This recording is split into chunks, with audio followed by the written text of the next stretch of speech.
Welcome to Mudville, podcast about baseball and cinema. I'm Brody Staub. I'm Nolan Rabine. We hope you enjoy.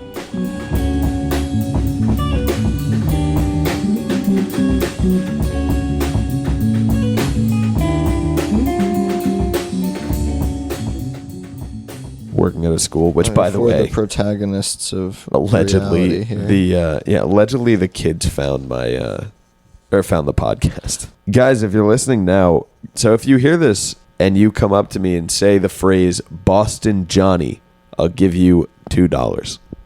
Damn. First kid to do it, not like anybody who does it, because Because then you're going to go first broke. one. Yeah, the first kid to do it. Gets $2. First kid to do it gets $2. So now hold on, because one kid might listen to this, and then the guts to then not tell their friends. Interesting. Yeah, we'll see. We'll see. Damn. We'll see what happens. Okay.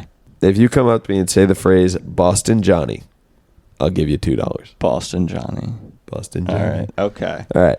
Wednesday, May 24th. We've got May 24th. Mudville for the people. We're back with a very fun episode. I don't know if you saw last night, but we got certainly one of the most cinematic shots of the year of the baseball season and our very own Yankee Stadium as a squirrel got loose. That was And quite the roller coaster of emotion. Scaled the fence in front of the right field bleachers. Yeah. The reactions of the fans in God, it was the great. front row, just the difference between the soy facing duo and the old man who was just happy to see the squirrel. I feel like I would like to think that I'd be more closer to the old man in that scenario, but I can't even imagine if I was sitting in the stadium and a squirrel showed up in front of me. Yeah, I mean, I would just be enjoying myself. I don't know what would be going on, but I like to think that I wouldn't be soy facing over a squirrel. you heard it here first. Nolan Can't hates really. squirrels. No. And small rodents of I'm the not an type. anti-squirrel guy. You I'd say strike me I'm- as anti-squirrel. No, I would say I'm largely indifferent. Are you towards, pro squirrel? You're not pro squirrel. No, I'm indifferent towards most squirrels, but I will say sometimes they can amuse me. I'm pro squirrel proudly. Did you see the thing on Twitter? All of the corporate advertisers said bye-bye to Elon, so all that was left was this bird feeder that flings squirrels off of it. If a squirrel gets on to try to the weight goes and it spins. Yeah, and it goes I've there's seen a that bunch in of videos of practice. the squirrels just flying off and Frisbees off. I kind of want one. I'm gonna Where get would one you for my put it? dad for Father's Day. Oh, okay. Upstate. Makes more Spoiler, sense. Dad. Sorry. Whoa. Yeah, but That's really funny. yeah, and then the squirrel. So after he's run past all of these people, falls off of the fence and is It was propelling kinda scary. himself. It was Yeah. I was like, what's going to happen to the squirrel?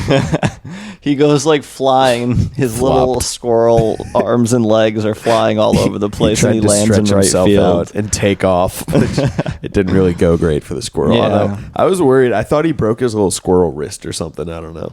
Do I don't squirrels have know. wrists? Well, you know what? Do they have 4 ankles? Do squirrels have wrists? Could a squirrel tear its ACL and Oh my be God. out for the season? Well, it wasn't Yankee Stadium. Well, so. here's a question If you that play I had. What if you touch the outfield of Yankee Stadium, odds are you're going to get injured at some point.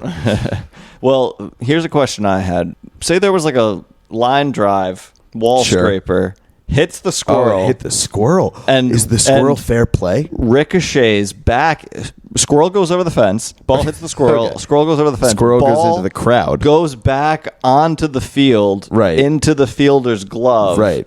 Is that like a... Never touches the wall. Only touches the squirrel. I think you'd have to count the squirrel like a fan, right? I don't know. That's interesting. Would What the is squirrel? the would it be a home wildlife run? That's tough. If the ball Wait a hit minute. the squirrel, Hold on. goes What- back into fair play. Let me look at the fan interference. Squirrel rule real goes quick. flying. Hold on. I We have want to see if clarify. there's- The squirrel would be toast in this I'm scenario. assuming a squirrel could not survive. We've seen what happens to birds. Yes. Gallen killed a bird last week with a pitch, and then Will Brennan of the Guardians, I think, also Okay. killed a bird and did a whole tribute to it. He had a I know home they run, did a funeral, flapping. didn't they? Yeah. We had a funeral for a bird.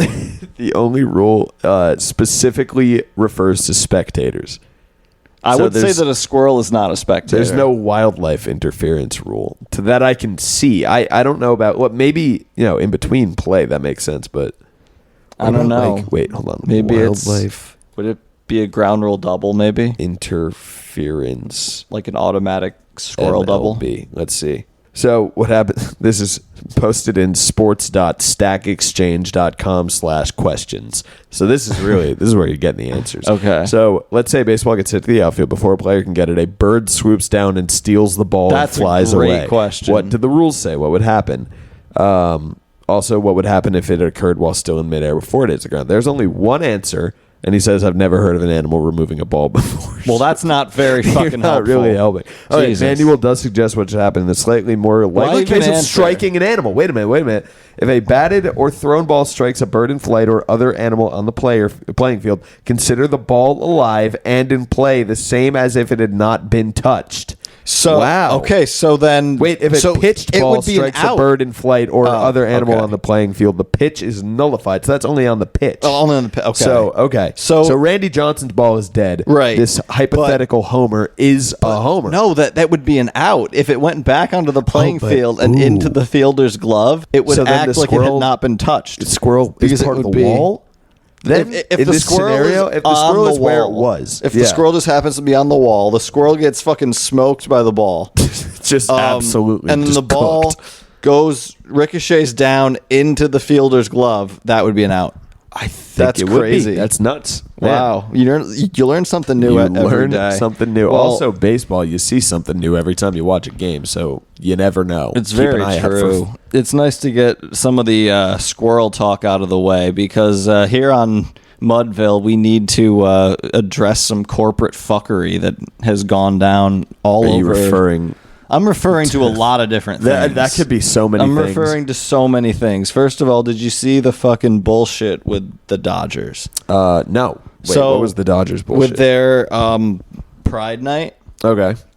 they Is this a Rays bullpen situation? not quite. Okay. It's more of like an outside forces situation. But Okay. so what happened is like they had a whole night planned. I think it was like June 9th or 10th or something. Become a tradition in the Dodger Stadium every year. They have this. Sure. And they started to get outside pressure from these Catholic organizations about the inclusion of a group called the Sisters of Perpetual Indulgence, which is dear a God. fucking sick name.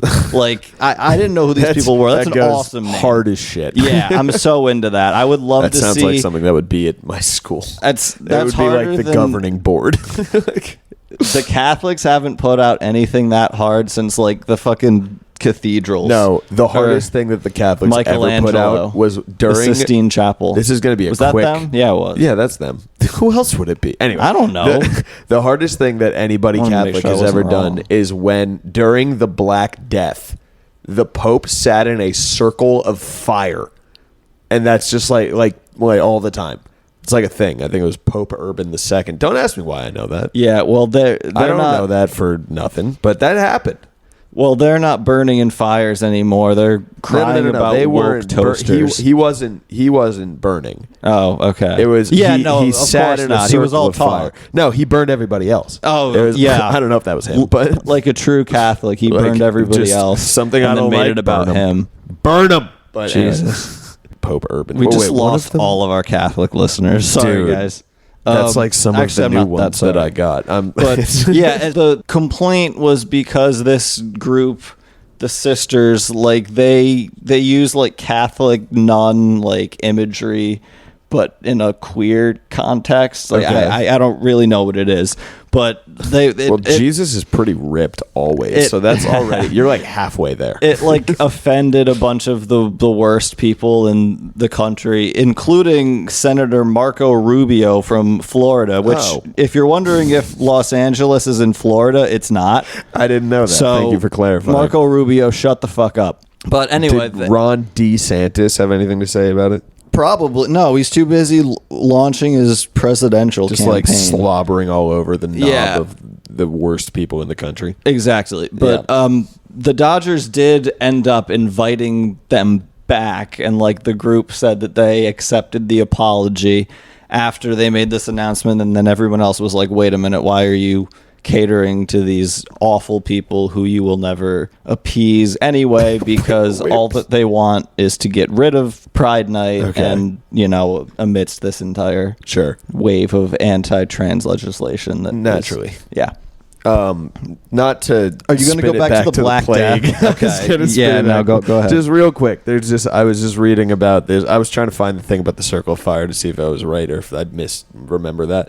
But there was a thing in this Pope's Wikipedia entry that just says, under the Black Death section, when it's referring to, post-plague, it says, suspicion fell on the Jews. And of course. Pogroms erupted around Europe. And then Pope Clement actually said that those who blamed the plague on the Jews were seduced by the liar, the devil. The devil. Which, you know what?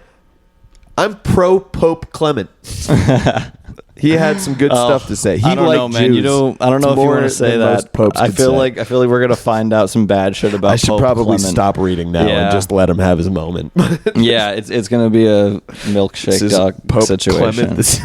Turns out Pope Clement VI was racist. Turns out Pope Clement was actually problematic. I am going to stop reading about Pope Clement now for a few reasons, but mainly because I like that he liked Jews, and we can end it there. But anyway. Back to the Dodgers thing.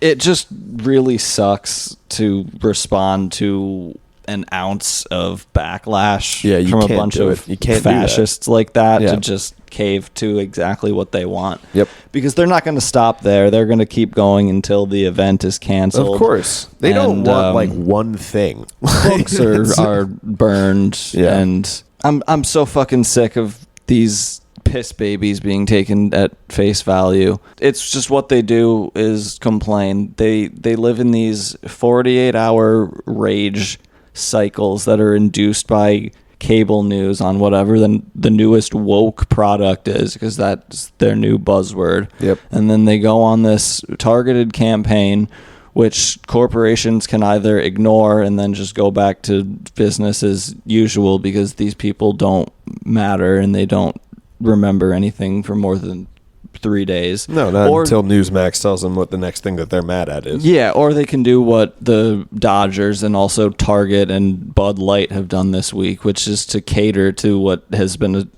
become a domestic terror campaign by the right and by Matt Walsh and the Daily Wire and conservative media outlets all across the country. And if you're going to do that, then just stay the fuck out of it. Like, why are you that's profiting? That's the thing that, like, it just... If you're not going to have an ounce I don't get of caring a backbone about other people. Like, nobody gets on the... Like, the only thing that people talk to these people about is, like, guns. And then they equate it to, like, living. And then but it's beer company, like, amazing. Runs an ad with a transgender person and they cry about it for over a month. They're just mad that they're like the minority, or that they don't live in cities, so therefore are not marketed to because there's like less of them. Yeah, it's just marketing is not. Also, that's the thing that bothers me the most. Is like it's such a like missing the point thing. Like marketing is just designed to make the most money. It has nothing to do with or getting people to talk about you. It has nothing to do with like value or morals or whatever. That's the whole point of marketing, is so that it makes the company more money. So it just, I don't know, whatever. It's just I'm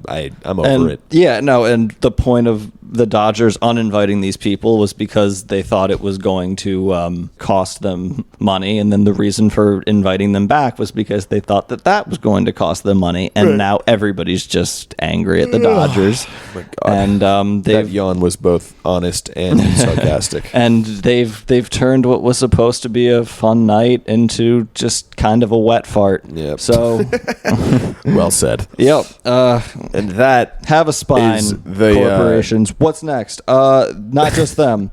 Barry and Succession are both ending this week on HBO, which has suddenly decided to rebrand You to mean Max. Max You and meant just Max, right? cut the HBO out of its name, which seems like a brilliant marketing decision from these business geniuses like David Zaslav. It's like if the who seems Yankees to just do analytic something worse and worse every team week. Oh, you're going ran- to connect this to the Yankees analytic team? Yeah, just oh, because Jesus. it's like you're just missing the point. Brother. It just makes no sense. Reminds me of what happened in 2019 after Avengers Endgame, which was the last like huge movie in the Marvel sequence, and was also the last movie that people outside of like the nerd fandom actually enjoyed. Yeah. So there's been sort of this very correct perception that quality has fallen so severely amongst that franchise, even though I haven't seen any of it since. Anyway, Can you call I'm that just one franchise. Yeah, you can, because that's what they want to be. They want to glob all of their shit together. HBO, I think, is trying to do this Max change right before the finales of their two biggest shows, so that people are saying, whoa, it's Max, and we're seeing the end of Succession and the end of Barry, and like what's going to be next on this Max streaming platform, instead of, okay, HBO and Succession and Barry are over. Now we're seeing this rebrand, because that would put them right at the beginning of the writer's strike, and I don't think content is going to be very good for a while. Well, I mean, they have... So it's just a weird time to rebrand, and it's a stupid rebrand anyway, and they're doing it poorly. Yeah, the next time they have like premiere TV coming back is the Game of Thrones spinoff, and then the other one, like the Jon Snow one, and then The Last of Us. So like that's both of those though are really far away. I don't know. Name a million other. The Wire, The Sopranos, the anything from the last however many years. When one thing ends, they always seem have to have another something thing else to follow on it deck. up with. Yes, Game of Thrones ended, and then they came right around with like Barry came Succession. out, and Succession was soon after, and just like they have content lined up to follow the end of their big shows, but now it's just they're being run by the asshole David Zaslav, the CEO, who his name even has ass in it. It does, yeah. Well, it has Kind one of. S, Whatever. but who has made Phonetically. this concerted effort to blur the lines between scripted and non-scripted movies and TV shows, which resulted in a creators tab under each individual movie. That so too like is so dumb.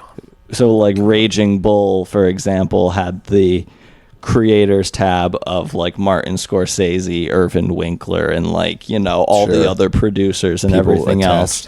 Because attempt- executive producer has the exact same amount of Exactly. input creatively as a writer and a director. Well, that's what these people want you to think, and that's why they've made this decision. Yeah. Fortunately, the WGA and DGA have already put out a joint statement condemning this and Good. saying that they won't stand for it. Also, this creator shit wouldn't be feasible without a widespread misunderstanding of the auteur theory, which only states that a film's director can be seen as an artist on par with a painter or musician or so on, but what so many people believe to be a narcissistic power grab by certain directors to make people think that they are the only source of a movie's artistry, Sure. which just is not what the theory states. But I think if you ask a lot of people what it is, they're going to at least partially conceptually associate that with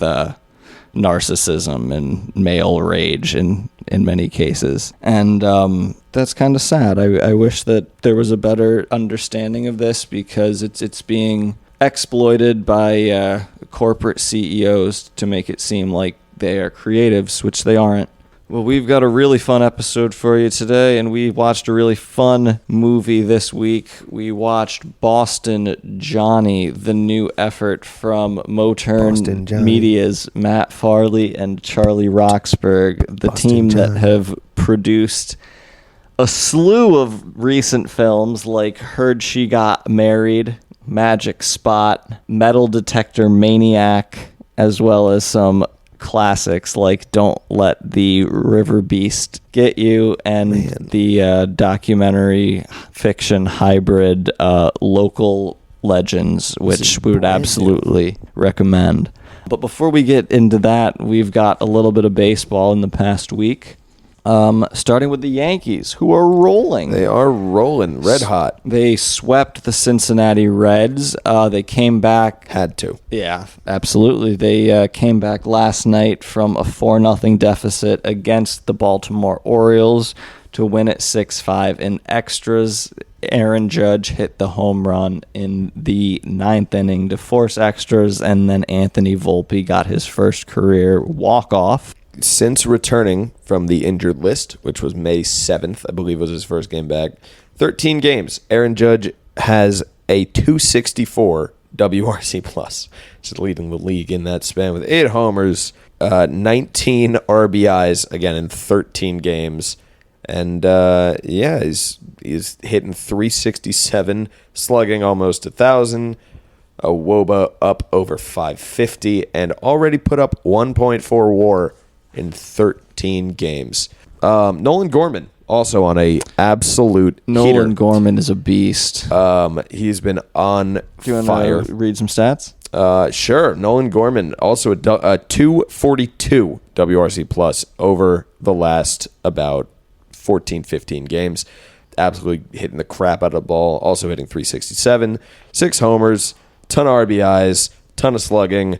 Just everything that you want for a young guy for a team that's also now rolling and who had not been. The Cardinals have kind of started to figure it out. And their offensive depth Yeah. is crazy. Yeah. Like, even if you're employing Gorman right now as a full-time DH, which I believe they are, like, their outfield is still full, which just makes the Wilson Contreras thing from a few weeks ago all the more hilarious. Like, you were never going to put him in the outfield. That's completely silly. Well, actually, Gorman's he's been playing back a to bit catching. of. He's been playing second still relatively Sure. often. Okay. Not too much DHing, but yes. They're also. I've been a little frustrated with how they've been handling Matthew Liberatore recently. Fill me in. I have not been paying attention. Sure, to what so they're doing they- to Matthew Liberatore. They called him up at the start of last week, and they put him into the bullpen, and a lot of people assumed like they were going to stretch him out, put him into the rotation, and let him get a start in this upcoming series. But Sure.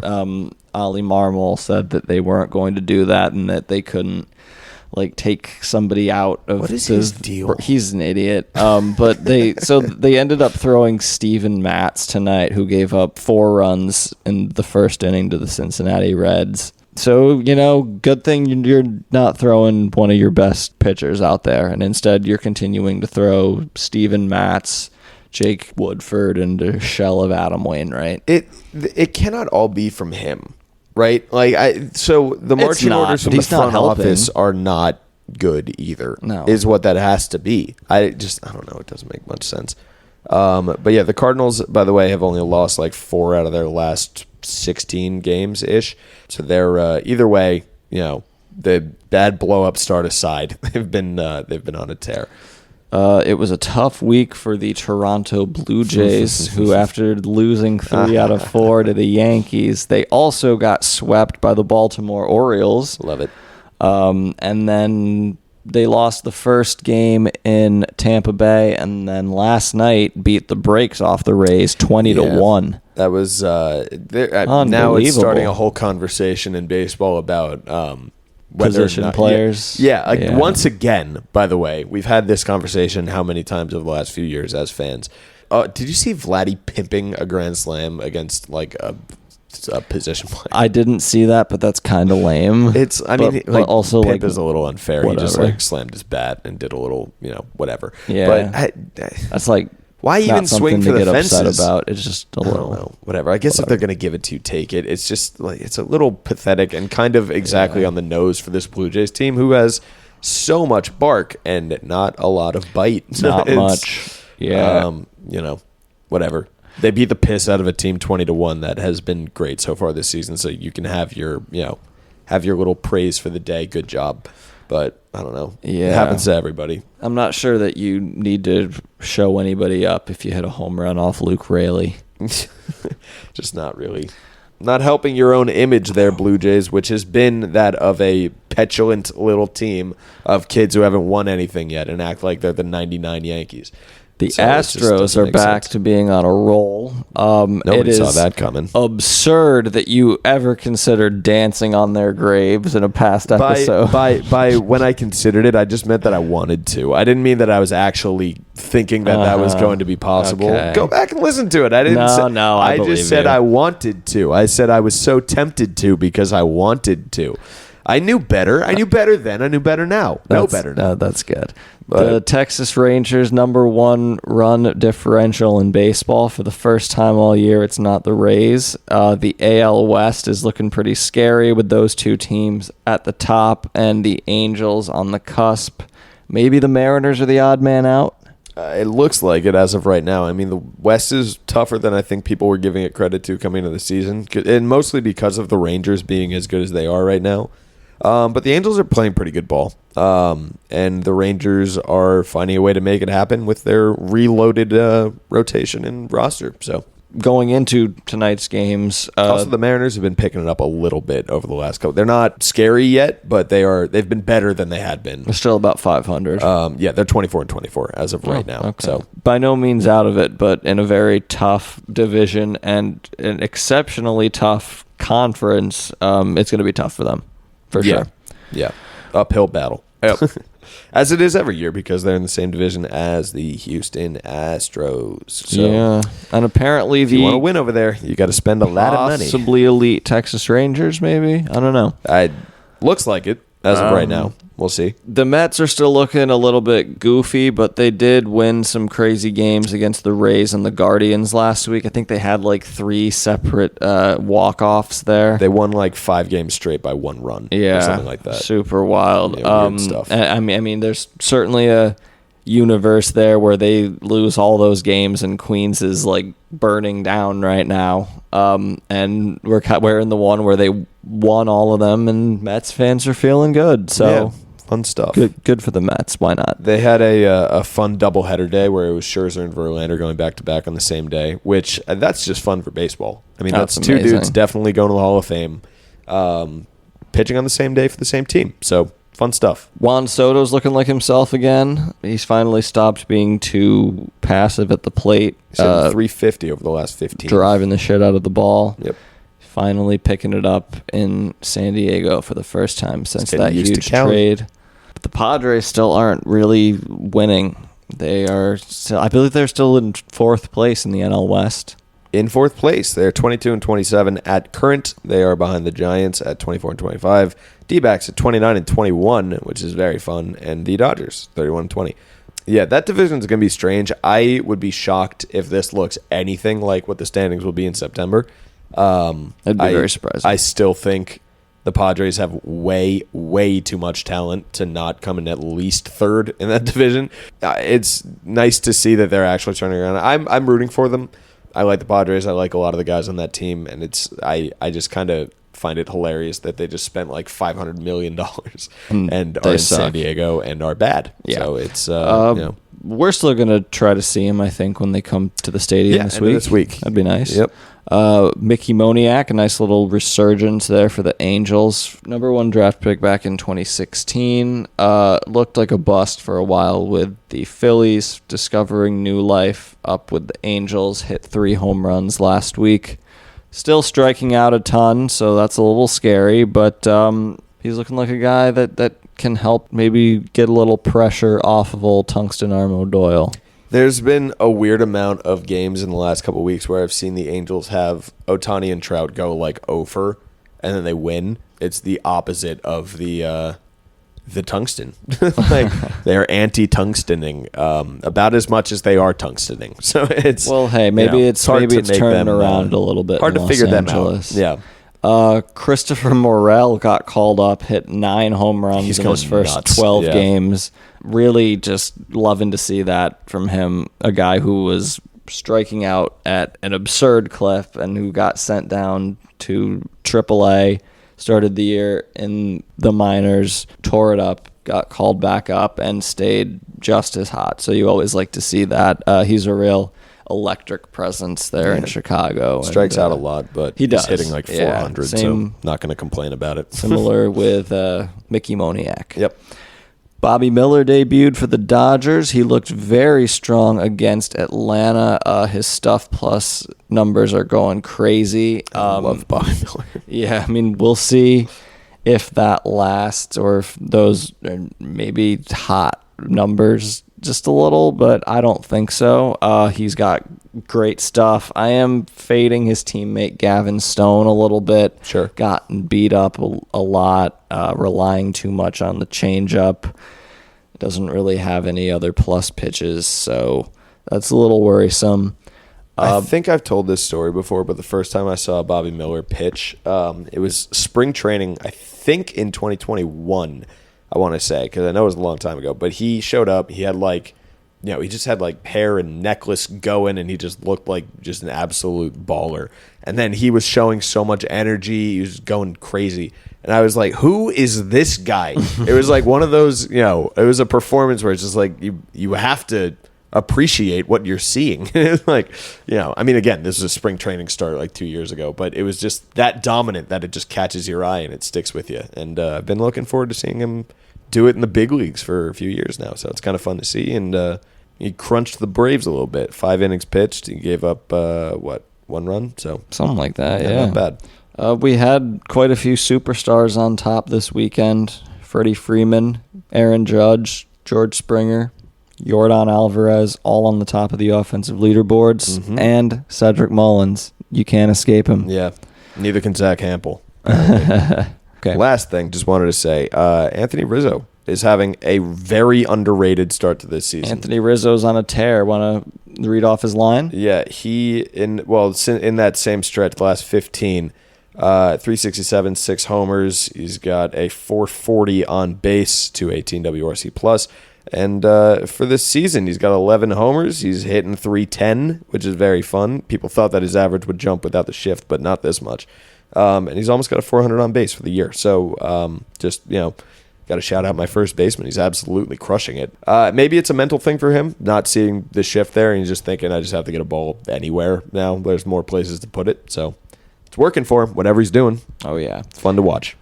Well, that'll be it for this week in baseball. We will be right back on the Mudville podcast to discuss Boston Johnny from Charlie Roxburgh and the man himself, Matt Farley. We'll be right back. Boston Johnny. Boston Johnny. Boston Johnny. Boston Johnny. Boston Johnny. Boston Johnny. Boston Johnny. Boston Johnny. Boston Johnny. Boston Johnny. Boston Johnny. We're back. The Yankees gave up 8 runs. Brody ate a clementine. I had and 3, actually. Oh, wow. 3 clementines. I Jesus. clemmed it up. And we're talking about Boston Johnny, the new film from Motern Media. Who are they, for those uninitiated, which is, dare I say, most? Motern Media is the creative team of Matt Farley and Charlie Roxburgh, who have produced some of the best, some of the most even independent cinema of the past 10 years. By independent, you mean they have like one camera and they don't have sets. Yeah, and by that I mean they are essentially home videos that have built a cult empire through persistence and community and word of mouth and just the endurance of the creative spirit. It's like if goofy YouTubers from 2005 made feature-length movies. Yeah, and we're like still around and just we're in it for like the love of the game. Yeah. Matt Farley likely in his 2013 documentary fiction hybrid Local Legends, he put his real phone number into the movie and said, hey, call me. And then anyone who could just call him and be like, hey, man, and he'd pick up. He'd be like, hey, yeah, it's Matt Farley. Thanks for liking the movie. Yeah, like, that's cool. Like, Yeah. he's the people's filmmaker. He is the people's champion. He's the filmmaker that the digital revolution promised, and he and his buddy Charlie Roxburgh, who has directed all these movies over the past 5 or 10 years, are really the only ones occupying their very specific lane right now. It's a very specific lane, but it's fun. It's like, this movie was very fun. As somebody who has never seen anything that they've done before, Yeah, this was Brody's introduction. My first question while we were watching it was, is he going to do the voice the whole time? Which, And he did. He does. Yeah. By the way, if you end up going to watch this movie, he does the voice the whole time. Which it started off as like, okay, then it became endearing, then it became annoying, then it became endearing again. It looped all the way around. It came back around. I love the Boston Johnny voice, It's man. fun. This definitely is fun. Boston Johnny, definitely Matt Farley's most experimental role to date, as essentially an alien who watched the movie Borat and is attempting to assemble into the greater Boston area Becomes based on those Local media magnate. mechanisms. Yeah. And he is in the form of Boston Johnny, who is this spokesman for dry cookie flakes amongst a number of other products. Clam bars. He works for Mr. Clambar, who we find out took his wife's name. And Well, it's a great last name, but when given the opportunity Of to course. be Mr. Clambar, You what gotta are you going take to say? it. No, come on. but Mr. Clambar loves Boston Johnny despite his chaotic on-set behavior, because He knows he's Boston going to sell Johnny- them boxes. because Boston Johnny loves the people, and the people love Boston Johnny, who is unrivaled in this regional spokesman field, with the exception of Toronto's own Will Sloan, who does come in to encroach onto Boston Johnny's not only territory but country, Yeah, it's his country. seeing as It's his whole country. prior to that, it seems like Boston and Toronto are the only competing media markets when it comes to cookie flake salesmen, which kind of led me to the question, like, is there one here in New York? Like, is this potentially an untapped market where maybe I could fill the lane? Do you want to be Brooklyn Billy? Yeah, no, that could be so cool. Brooklyn Tommy? It can't be two B's. It can't be alliterative. Yeah, it's got to be something else. That's too easy. But I don't know. Is there maybe like a Baltimore spokesman, or like maybe a smaller town like? The Philly one who Portland? just eats horse shit all the time and just that's his whole gig. Oh man, Boston Johnny and Toronto's own Will Sloan go head to head many times throughout the movie. Boston Johnny also comes into contact with quite a number of interesting characters. Tansy, who is his She runs love the breakfast interest. nook. She's also his employer. The proprietor of the breakfast nook. breakfast nook, where he performs his songs and gets hash browns for tips. Right. Boston Actually, Johnny's. That reminds me real quick, just to point out my first introduction to this man was I saw an article about the guy who probably wrote a song about your hometown, I think was the name of the article. Yep. So it turns out he's a musician, and he makes songs about every town in the U.S. My town was not on there, but I think Saratoga was. It was, so yeah. there My you town go. was on there. You so were up there. I got one. I think there was one for White Plains, which is close to my hometown. It was like, White Plains is a town. Oh yeah, that's like all of his It's songs. in Westchester, and it's a town. It's a good place to live. There's one for my dad's hometown, which was kind of fun. Yeah, he has one. I think he's got good stuff. for every state.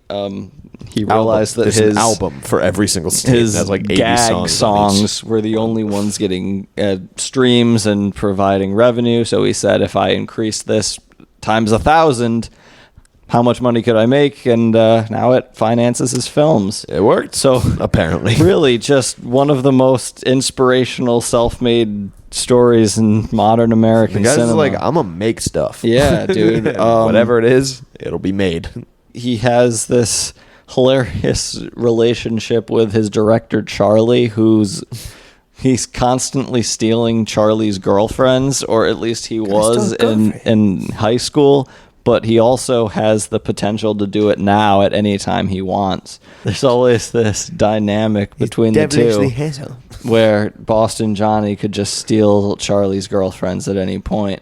And then that becomes part of the contract negotiation as Charlie walks off the set and he says, I'll come back. But Boston Johnny has to agree not to steal any of my girlfriends anymore. Speaking of stealing, Boston Johnny also steals a dog, Pippi, from her rightful owner, Sleason, who is constantly... One name. That's all. Yeah. Who's Sleason? No, one of my favorite shots in the movie is like the vet file of his name where you just see the picture of him holding the dog. Owner, Sleason. I love it. Slieson for those curious. This is a man who's constantly sitting in his backyard. He just hangs out. Yeah, he's just doing his thing. I mean, he's probably sad because he lost his Pippi dog. Yeah, Pippi little Pip dog. A little Pippi pet. Boston Johnny is on his porch doing his vocal warm-ups, and Pippi comes onto his porch, and he said he lets the dog in, and he falls in love with the dog. He says, "You are melting my little heart with your canine qualities." It's, you know what it feels like? I know I already said it feels like a Charlie Kelly thing, but do you remember that episode, Sonny, when they go? It's the one with the Hitler painting of the dog. And, I do remember that episode. Yeah, you know, at the end when they walk in and he's sitting there and he does the twist, and then he's like, Ryan Gosling playing you? Ridiculous. That's like if that scene was stretched out for an hour and a half. That's Boston Johnny. Oh yeah, but it's great. Kevin McGee, who has established a reputation as this sort of cult hero amongst the Motern Media universe for his roles as Frank Stone, former professional athlete, and Don't Let the River Beast Get You, amongst a number of others in the Motern catalog. He's back in this one as the Man of the Woods. Man of the Woods.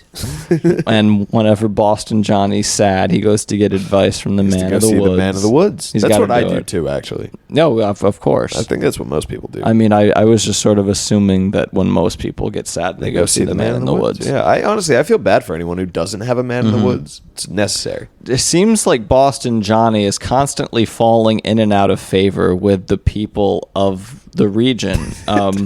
Like we're the public. We're fickle. Yeah, that's one of my favorite lines. Is there?